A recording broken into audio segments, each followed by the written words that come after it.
নিৰ্বাচনী সভাত উপস্থিত আমাৰ শ্ৰদ্ধাৰ আই মাতৃসকল, ভাই ভনীসকল আৰু আমাৰ মুৰব্বী সমাজ, যিকি নহওক নিৰ্বাচনৰ সময়, এই নিৰ্বাচনৰ মাত্ৰ 2 দিন সময় আছে। এই 2 দিনৰ ভিতৰত আমি সিদ্ধান্ত গ্ৰহণ কৰিব লাগিব যে কোন দলক আমি ভোট প্ৰদান কৰিম আৰু কোন দলৰ চৰকাৰ গঠন কৰিম। আৰু আমি নিজে সিদ্ধান্ত গ্ৰহণ কৰি আমাৰ যিসকল চিনাকি ব্যক্তি আছে, আমাৰ আত্মীয় স্বজন আছে, সকলোকে আমি বুজাব লাগিব যে কোন দলক আমি ভোট প্ৰদান কৰিব লাগিব। আজি 2026 চনৰ নিৰ্বাচন, 2টা ব্যক্তিৰ মাজত নিৰ্বাচন হৈ আছে, আপোনালোকে জানে। একফালে আছে হিমন্ত বিশ্ব শৰ্মা আৰু আনফালে আছে গৌৰৱ গগৈ। কোন হিমন্ত বিশ্ব শৰ্মা? যিজন হিমন্ত বিশ্ব শৰ্মাই কৈ থাকে যে যোৱা 5 বছৰত সংখ্যালঘু মুছলমানৰ মই হাত ভৰি ভাঙিছো, অহা 5 বছৰত মই কামিহাৰ আৰু ৰাজহাৰ ভাঙিম। হিমন্ত বিশ্ব শৰ্মা কয় নাই? তাৰ বিপৰীতে গৌৰৱ গগৈ ডাঙৰীয়াই কি কৈছে যে 26 চনত যেতিয়া আমাৰ কংগ্ৰেছৰ চৰকাৰ হ'ব, কোনো ব্যক্তিয়ে যদি ধৰ্মৰ মাজত কাজিয়া লগাব বিচাৰে, সাম্প্ৰদায়িক কাজিয়া লগাব বিচাৰে, হিন্দু মুছলমানৰ নামত ৰাজনীতি কৰিব বিচাৰে, তেওঁলোকক আমি জেললৈ প্ৰেৰণ কৰিম। এতিয়া আপোনালোকৰ সিদ্ধান্ত আপোনালোকৰ হাতত। কাক ভোট দিব? যিজন ব্যক্তি সদায় হিন্দু মুছলমানৰ নামত ৰাজনীতি কৰে তেওঁ, নে যিজন ব্যক্তি খুলিয়াম মঞ্চত সংবাদ মাধ্যমৰ আগত কৈছে যে হিন্দু মুছলমানৰ নামত কাজিয়া কৰা ব্যক্তিক আমি জেলত পঠাম?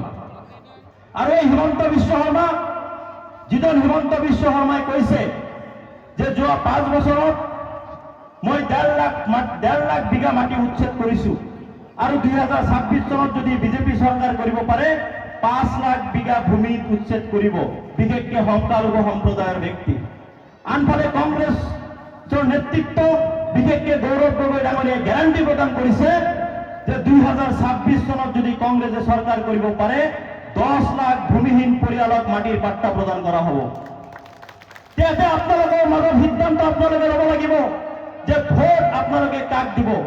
যিজন ব্যক্তিয়ে 5 লাখ বিঘা মাটি উচ্ছেদ কৰিব তেওঁ, নে যিজন ব্যক্তি ভূমিহীন মানুহক 10 লাখ ভূমিহীন পৰিয়ালক মাটিৰ পাট্টা দিব?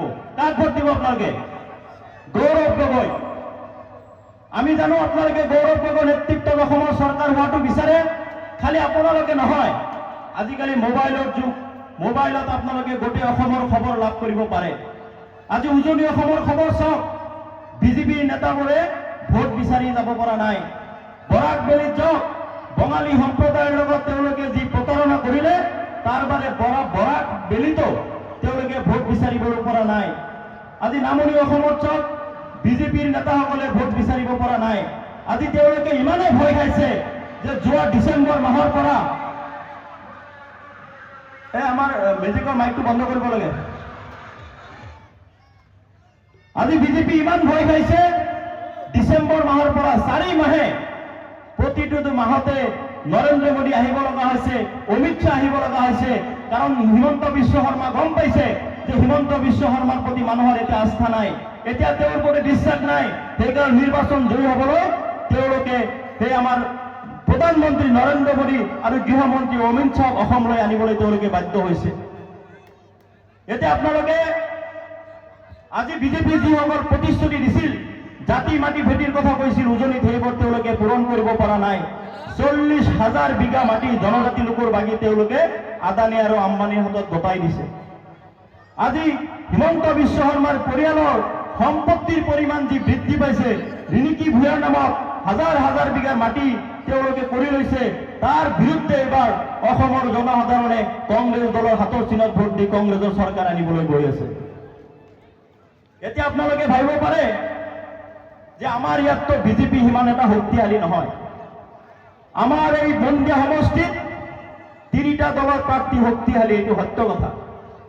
প্ৰথম আছে আমাৰ কংগ্ৰেছ দলৰ প্ৰাৰ্থী, য'ত আন 5টা দলে সমৰ্থন দিছে, CPIM, CPIML, জাতীয় পৰিষদ, ৰাইজৰ দল আৰু APCLC আপোনাৰ কাৰ্বি আংলঙৰ দল। এই 5টা দলে সমৰ্থন দিয়া ভাৰতীয় জাতীয় কংগ্ৰেছ দলৰ মনোনীত প্ৰাৰ্থী হৈছে আব্দুল খালেক ডাঙৰীয়া।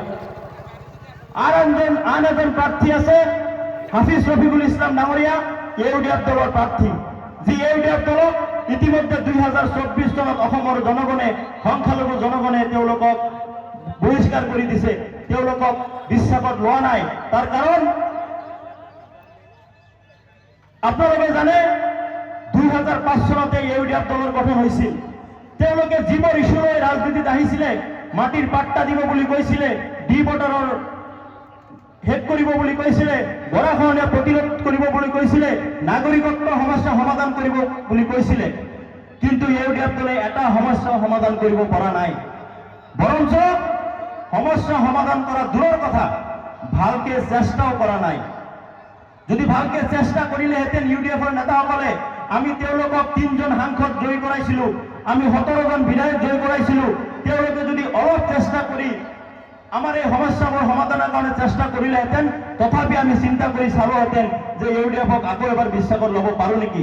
কিন্তু আমি কি দেখা পাওঁ, কিছুদিন আগতে আপোনালোকে জানে 3জন ইউডিএফৰ বিধায়ক কৰিমুদ্দিন বৰভূঞা, নিজামুদ্দিন চৌধুৰী আৰু সুজামুদ্দিন লস্কৰ বৰাকবেলীৰ 3জন ইউডিএফৰ বিধায়কে ৰাজ্যসভাত বিজেপিক ভোট প্ৰদান কৰিছে।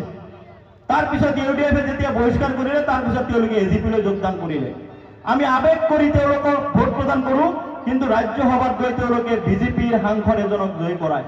সেইকাৰণে আমি জানো আপোনালোকে ইউডিএফক আৰু এইবাৰ ভোট প্ৰদান নকৰে, কাৰণ ইউডিএফে যি প্ৰতিশ্ৰুতি লৈ আমাৰ মাজত আহিছিল, এটা প্ৰতিশ্ৰুতি তেওঁলোকে পূৰণ কৰিব পৰা নাই।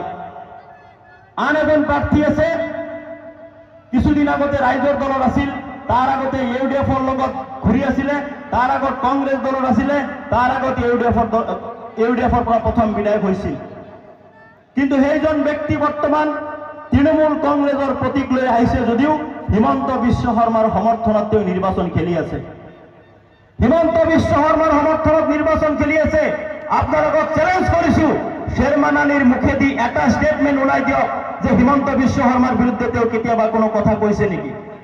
যেতিয়া হিমন্ত বিশ্ব শৰ্মাৰ বিৰুদ্ধে কোনো প্ৰশ্ন সোধা হয় শ্বেৰমান আলীক, তেওঁ পাতলকে সেই উত্তৰটো দি দিয়ে যে মুখ্যমন্ত্ৰী ৰাজনীতি কৰিবলৈ এইবোৰ কথা কয়, আমি এইবোৰক গুৰুত্ব দিব নালাগে। কিয় আমি এইবোৰ কথাৰ ওপৰত গুৰুত্ব দিব নালাগে? আমাক ৰাজনৈতিকভাৱে নিষেধ কৰাৰ ষড়যন্ত্ৰ কৰিছে হিমন্ত বিশ্ব শৰ্মাই, অৰ্থনৈতিকভাৱে নিষেধ কৰাৰ ষড়যন্ত্ৰ কৰিছে হিমন্ত বিশ্ব শৰ্মাই, আমাৰ উচ্ছেদ কৰি আমাৰ অৰ্থনৈতিক সামাজিকভাৱে আমাক বহিষ্কাৰ কৰাৰ যি ষড়যন্ত্ৰ কৰিছে হিমন্ত বিশ্ব শৰ্মাই, সেই হিমন্ত বিশ্ব শৰ্মাৰ বিৰুদ্ধে আন্দোলন কৰিবলৈ, প্ৰতিবাদ কৰিবলৈ, এটা কথা ক'বলৈ শ্বেৰমান আলীৰ ইমান ভয় কিয়, মই তেওঁক প্রশ্ন কৰিব বিচাৰো। আজকে উনি, আমি কিছু বাংলায় বলছি, আজকে শ্বেরমান আলী উন্নয়নের কথা বলে, উনি নাকি বলে যে পুরানা বাগবর সমষ্টিত করার মতো কোনো কামই নাই। এটা হাসা নাকি গো? বাগবর সমষ্টি, এটা যেহেতু মিটিংটা বাগবর সমষ্টিত হইতেছে, সব মানুষগুলা পুরানা বাগবর সমষ্টিত, আপনাকে সমষ্টিত করার মতো কোনো কাম নাই নাকি? কিন্তু জেনে সমষ্টিত যে গল্প করে যে বাগবর সমষ্টিত করার মতো কোন কামই নাই, এরকম নির্লজ্জ বিধায়ক আমরা ছোট থাকতে দেখতাম যে ময়নবুড়িতে একটা হসপিটাল আছে আর বরবিড়াতে হসপিটাল আছে। ময়নবুড়ি হসপিটাল বড় ছিল, কিন্তু এখন দেখি ময়নবুড়ি হসপিটালের চিকিৎসা তো দূরের কথা, ওখানে গরু ছাগলও যায় না। কিন্তু বরবিড়া হসপিটাল কত বড় হসপিটাল হয়েছে, যেখানে সব ধরনের ডাক্তার পাওয়া যায়। কে করেছে বরবিড়া হসপিটাল? আমাদের জনিয়া সমষ্টির প্রাক্তন বিধায়ক আব্দুল খালেক সাহেব করছে। আমাদের যদি আরেকটু বড় কিছু বেমার হয়, আমরা যাই কলগাছিয়া সিভিল হসপিটালে, যেখানে আমরা এক্স-রে করতে পারি, যেখানে আমরা সিটি স্ক্যান করতে পারি, সিজারিয়ান ডেলিভারি করতে পারি, যেখানে সোনোগ্রাফি করতে পারি। এরকম ধরনের কোন হসপিটাল পুরোনো বাগবর সমষ্টিত আছে নাকি গো? কিন্তু উনি কয় বাগবর সমষ্টিত করার মতো কোনো কাম নাই। যে বাগবর সমষ্টিত করার মতো হসপিটাল আছে, যে বাগবর সমষ্টিত ঢোকার মতো 3টা দলঙের প্রয়োজন, মন্দিয়ার দলং, এখানে আপনাদের এই চকলার থেকে অনেক লোক বাইক নিয়ে আইছে, তারা গাড়ি নিয়ে আসতে পারে না। উনি বিগত 15 বছর বিধায়ক, মানাস নদীর উপরে একটা ব্রিজ করতে পারে নাই। কিন্তু আমাদের কংগ্রেস প্রার্থী আব্দুল খালেক সাহেব এরকম যোগ্য ব্যক্তি, প্রথম বিধায়ক হয়ে আপনাদের পাশে বটতলী মানাস নদীর উপরে ব্রিজ করছে না গো? তার জন্য আমরা অভয়পুরি কত সহজে যাইতে পারি। পুরানা জৈন সমষ্টি 2006 সনের আগে যদি কল্পনা করেন, রাস্তাঘাট পাকা রাস্তা না ছিলই না, শুধু বাঁশের হাঁকো আর কাঠের দলং 2-1টা। সবকটা বাঁশের হাঁকো কাঠের দলং পরিবর্তন করে পাকা দলং করছে। 2-1টা কাঠের দলং যদিও আছে, উনি নিশ্চয় করতো, কিন্তু আমরা কিছু ভুল করে উনারে হারাইয়া ইউডিএফ এর প্রার্থী হাফিজ রফিকুল এমএলএ বানাইলাম। যে হাফিজ রফিকুল বিগত 13 বছর এমএলএ থেকে কোনো ডেভেলপমেন্টের কাম করতে পারে নাই, আব্দুল খালেক সাহেব কইরা যাওয়া রাস্তাঘাট খালি নষ্ট করছে। তো এবার আমরা সিদ্ধান্ত নিতে লাগবো, যদি আমরা সমন্বয়ের কথা বলি, আমরা যদি ডেভেলপমেন্টের কথা বলি, তার জন্য একমাত্র পছন্দ হইতে হবে আব্দুল খালেক, একমাত্র পছন্দের দল হয়েছে কংগ্রেস দল। যে কংগ্রেস দলে বরপেটা জেলাতে নামনি আসামের প্রথম medical college and hospital Barpeta জেলাতে দিয়েছে কংগ্রেস সরকারে, তার নাম আছিল ফখরুদ্দিন আলী আহমেদ মেডিকেল কলেজ। আপনারা সবাই জানেন কোন ফখরুদ্দিন আলী আহমেদ, যিনি পুরানা জনিয়া সমষ্টির এমএলএ ছিল, আমাদের বরপেটা লোকসভার এমপি ছিল, এরকম করে ভারতের রাষ্ট্রপতি হয়েছিল। আর এই ফখরুদ্দিন আলী আহমেদের দিনে আমাদের জনিয়া বাগবরে ওই সময় আজকে থেকে 60 বছর আগে যা কিছু হাই স্কুল হইতো, এলপি স্কুল হয়েছে ওনার দিনে হয়েছে। মন্ডা ব্লক ফখরুদ্দিন আলী আহমেদের দিনে হয়েছে, কলকাছিয়া ব্লক ফখরুদ্দিন আলী আহমেদের দিনে হয়েছে। আর যখন এই হিমন্ত বিশ্ব শর্মা সাম্প্রদায়িক রাজনীতি কইরা এই ফখরুদ্দিন আলী আহমেদের নাম মুছা ফেলাইলো, তখন গৌরব গগৈ ঘোষণা করছে যে আগামী 26-এ যখন কংগ্রেসের সরকার হব, আমরা আবার বরপেটা মেডিকেল কলেজের নাম ফখরুদ্দিন মেডিকেল কলেজ করব। কিন্তু তার বিরুদ্ধে শেরমান আলী কি বলছে, যে ফখরুদ্দিনের নাম মুছে দিছে, আমার কোনো যায় আসে না, কারণ আমাদের জন্য কিছুই করে নাই। মানে উনি এমন মহাপুরুষ হবার চায় যে পৃথিবীর ভিতরে নবী করিম সাল্লাল্লাহু আলাইহি ওয়াসাল্লামে উনিই পুরুষ, আর কেউ ভালো কাম করে নাই, উনি সবকিছু করছে, এরকম একটা প্রমাণ করবার চায়। যে ফখরুদ্দিন আলী আহমেদ না হলে কি জানি আমরা মেট্রিক পাস করতে পারতাম না, আমরা ব্লকের জন্য বরপেটা যাওয়া লাগতো, বঙ্গাইগাঁও যাওয়া লাগতো, আর তারে সমালোচনা করে। আজকে 60 বছর আগে বরপেটাতে সেন্ট্রাল ইউনিভার্সিটি কেন করলো না, এটা প্রশ্ন করে। আরে 60 বছর আগে তো আমাদের অঞ্চলে এলপি স্কুল করাটা অনেক কষ্টের কাম ছিল। আরে তুমি শেরমান আলী, তুমি যদি এতই দক্ষ, তুমি 15 বছর একের হাই এমএলএ থাকার পরেও মন্দা কলেজে সায়েন্স টিম আরম্ভ করতে পারলা না কে? ওখানে বিজ্ঞান শিক্ষা দিবার পারলা না কে? এখনো বিজ্ঞান পড়ার জন্য পুরানা বাগ্য সমষ্টির লোক জনিয়া সমষ্টি বা বরপেটাতে যাইতে লাগে কে? তুমি তো মানুষকে খুব সমালোচনা করো, তুমি নিজে কি করছো এটা একবার বিবেচনা করো না। আজকে উনি কিছু আবেগিক রাজনীতি করার চেষ্টা করে। শেরমান আলী যখন দেখছে, আমি ওনাকে চ্যালেঞ্জ করছিলাম, শেরমান আলীকে প্রত্যেকটা নির্বাচনী সভায় আমি চ্যালেঞ্জ করি যে আব্দুল খালেক সাহেবের পুরানা জনিয়া সমষ্টি যে বড় বড় 4টা কাম করছে, ওই রকম ওই 4টা কাম বাদ দিলাম, তার সমতুল্য যদি একটা কাম শেরমান আলী কইরা থাকে, আমার ভোট শেরমান আলীরে দিমু। কোন 4টা কাম? বেকি নদীর উপরে 1 কিলোমিটার দৈর্ঘ্যের ব্রিজ, সারা বাগ্য সমষ্টিত 1 কিলোমিটার দৈর্ঘ্যের কোন ব্রিজ আছে নাকি গো? মানাস নদীর উপরে 900 মিটারের ব্রিজ, সারা বাগ্য সমষ্টিত 900 মিটারের কোন ব্রিজ আছে? 200 বেডের সিভিল হসপিটাল জয়না সমষ্টিত আব্দুল খালেক সাহেব করছে, যেটা পুরানা বাগবরে নাই। 60 বেডের বরবিটা, যেটা চানমামা মডেল হসপিটাল আব্দুল খালেক সাহেব করছে, যেটা পুরানা বাগ্য সমষ্টিত করতে পারে নাই। এই জন্য আমি চ্যালেঞ্জ করছি, তুমি এত ডেভেলপমেন্ট করছো বলে গল্প করো, এই ধরনের কাম তুমি, এই ধরনের সমতুল্য একজাক্ট কাম না, সম লেভেলের একটা কাম তুমি দেখাই দাও, আমি তোমারে ভোট দিব। উনি দেখাই দিতে পারবো না, কারণ উনি খালি লেকচার বেশি দেয়, মানুষকে মিছা প্রতিশ্রুতির বাইরে উনি কিছু দিতে পারে না। আর আমাদের প্রার্থী আব্দুল খালেক সাহেব প্রতিশ্রুতি দিছে, আগামী 2026 সালে যখন আপনারা ওনারে বিধায়ক বানাবেন, এই বরবিটা হসপিটালে পর্যাপ্ত ডাক্তারের ব্যবস্থা করব। এই বরবিটা হসপিটালে, চানমামা মডেল হসপিটালে সিজারিয়ানের ব্যবস্থা করবে, ছোট মোটো অপারেশনের ব্যবস্থা করবে। আর যে আমাদের বরপেটা সিভিল হসপিটাল, যেখানে আপনার এমআরআই, সিটি স্ক্যান আছে, এমআরআই মেশিনের দরকার, বড় বড় অপারেশন মেশিনের দরকার, এগুলো সব ব্যবস্থা উনি করবো বলে প্রতিশ্রুতি দিছে। আর আপনারা জানেন, বিগত এক সপ্তাহে আমাদের কংগ্রেস দলের রাষ্ট্রীয় পর্যায়ের বিভিন্ন নেতা এখানে এসেছিল। রাষ্ট্রীয় সাধারণ সম্পাদক সৈয়দ নাসির হোসেন জনিয়াতে বলছে, মন্দিয়াতে পবন খেরা মিডিয়া বিভাগের অধ্যক্ষ, উনিও বলেছেন। আবার ইমরান প্রতাপগিরি সংখ্যালঘু বিভাগের অধ্যক্ষ, উনি, গৌরব গগৈ আসামের আমাদের প্রদেশ কংগ্রেসের সভাপতি, যিনি 2026 সালে মুখ্যমন্ত্রী হবে, সবাই এক মুখে বলছে যে মন্দিয়াবাসী রাইজ, আপনারা আব্দুল খালেক সাহেব বিধায়ক বানায় দেন, আমরা ওনারে মন্ত্রী বানায় দেব। তো আপনাদের সিদ্ধান্ত আপনারা নিতে হবে যে আপনারা নব নির্মিত গঠিত যে আমাদের মন্দিয়া সমষ্টি, এখানে আপনারা শুধু একজন এমএলএ চান না মন্ত্রী চান। একজন মন্ত্রীর প্রয়োজন, কারণ মুখ্যমন্ত্রী গৌরব গগৈ নিশ্চিতভাবে 2026 সালে হবো, এনে কোনো সন্দেহ নাই। আপনারা খবর নিয়ে দেখেন, আসামের বিভিন্ন জায়গায় খবর নেবেন, সরকার হওয়াটা নিশ্চিত। তার জন্য হিমন্ত বিশ্ব শর্মা ভয়ে উল্টা পুল্টা কথা কয়, হিন্দু মুসলমানের রাজনীতি করবার চায়। আজকে 4টা রাজনীতির দল চেঞ্জ করার পরে এই শেরমান আলী সাহেব আমাদের মানুষকে আবেগিক করার জন্য কি বলে, যে উনাকে বলে বিরোধী ঐক্য মঞ্চ রাজনৈতিক হত্যা করার চেষ্টা করছিল, যে উনাকে বিরোধী ঐক্য মঞ্চ রাইজের দলে টিকিট দিব কয়া কয়া টিকিট দিল না।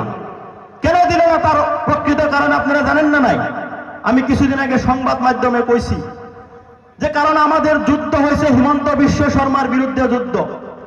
বিরোধী ঐক্য মঞ্চ যে দল আমাদের আছে, কংগ্রেস, সিপিআইএম, রাইজের দল, জাতীয় পরিষদ, সিপিআইএমএল, এগুলো দলগুলোর আমাদের উদ্দেশ্য হয়েছে হিমন্ত বিশ্ব শর্মার বিজেপির বিরুদ্ধে যুদ্ধ।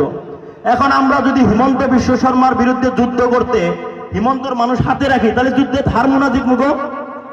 তাহলে তো গাটমু। কারণ যদি হিমন্তর মানুষ আঙ্গ লগে থাকে, কারণ অখিল গগৈ কিছুদিন আগে কইছে যে শেরমান আলী আহমেদ একজন হিমন্ত বিশ্ব শর্মার এজেন্ট, তেও একজন আরএসএস এর এজেন্ট। একজন হিমন্ত বিশ্ব শর্মার মানুষ সাথে নিয়ে আমরা কিভাবে হিমন্তের বিরুদ্ধে যুদ্ধ করব? যখন বিরোধী ঐক্য মঞ্চ 170 জন আসামের বুদ্ধিজীবী উনারা খবর নিয়ে দেখলো যে এখনো শেরমান আলী হিমন্তর কথা মতে উঠাবহা করে, হিমন্তর কথা মতে উনি কাজ করে, হিমন্ত যা কভার কয় ওই কথাই উনি কয়।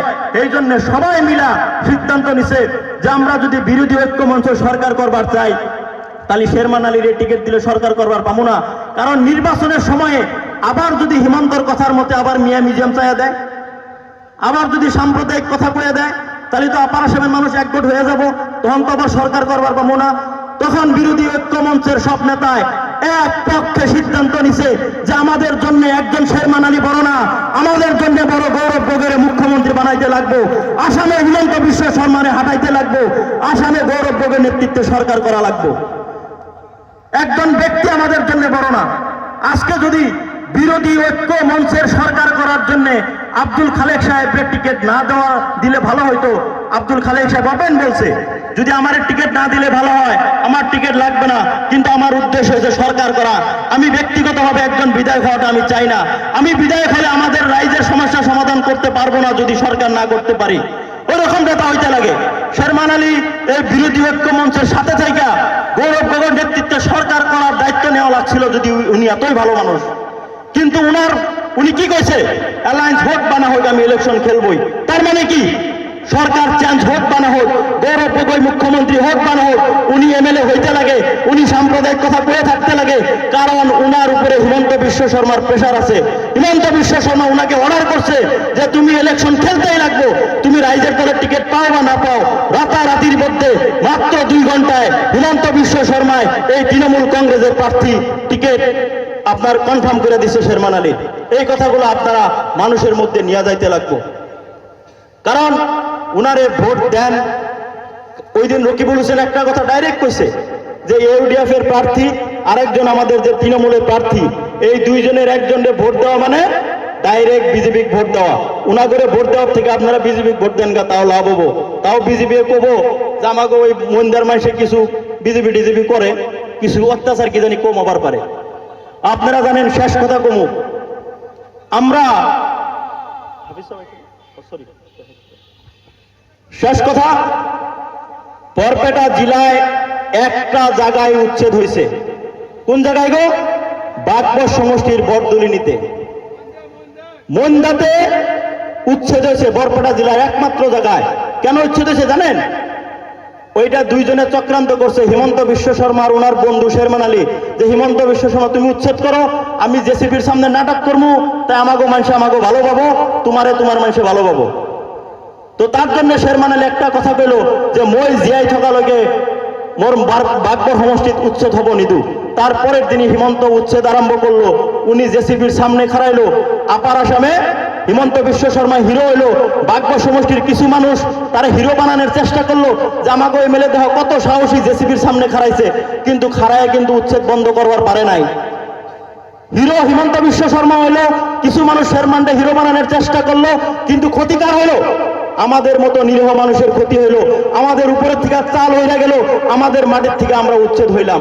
এই কথাগুলো মানুষকে বুঝাইতে লাগবো যে কংগ্রেস সরকার, আমি প্রথমেই কইছি, এইটা কোনো শুধু এমএলএ বানানোর সরকার নির্বাচন না। এই নির্বাচনে আমরা সরকার বানাইতে লাগবো। কোন সরকার? যে সরকাররা আমারে নিরাপত্তা দিব, যে সরকারের অধীনে আমরা আপার আসামে সাহস রাইকা নির্ভয়ে কাম করবার যাইতে পারমু। যে সরকারের দিনে আমরা 10 লাখ বিঘা পরিয়ালে আমরা মাটির পাট্টা পামু, যে সরকারের দিনে 25 লাখ টাকা পর্যন্ত হেলথ ইন্স্যুরেন্স পামু, ওই সরকার আনার জন্য এই 2টা দিন সবাই কষ্ট করবেন বলে অনুরোধ করছি। নিজেরা তো ভোট দিবেন এটা নিশ্চিত, তার সাথে সাথে আমাদের যেগুলো চিনাকি আত্মীয় স্বজন আছে সবাই ফোন করে কেউ বাড়িতে যায় চার দোকানে লাগলে পকেটে থেকে 5 টাকা খরচ করে কাউরে চা খাওয়া যায়, তারে বুঝাইতে লাগবো যে কংগ্রেস ছাড়া উপায় নাই, এইবার আর ভুল করো না, কংগ্রেস সরকার আসামে হইতাছে, আমাদের কংগ্রেস প্রার্থী আব্দুল খালেক সাহেবকে সবাই ভোট দেয়া জয়যুক্ত করবেন বলে আমি কথা শেষ করছি। ধন্যবাদ।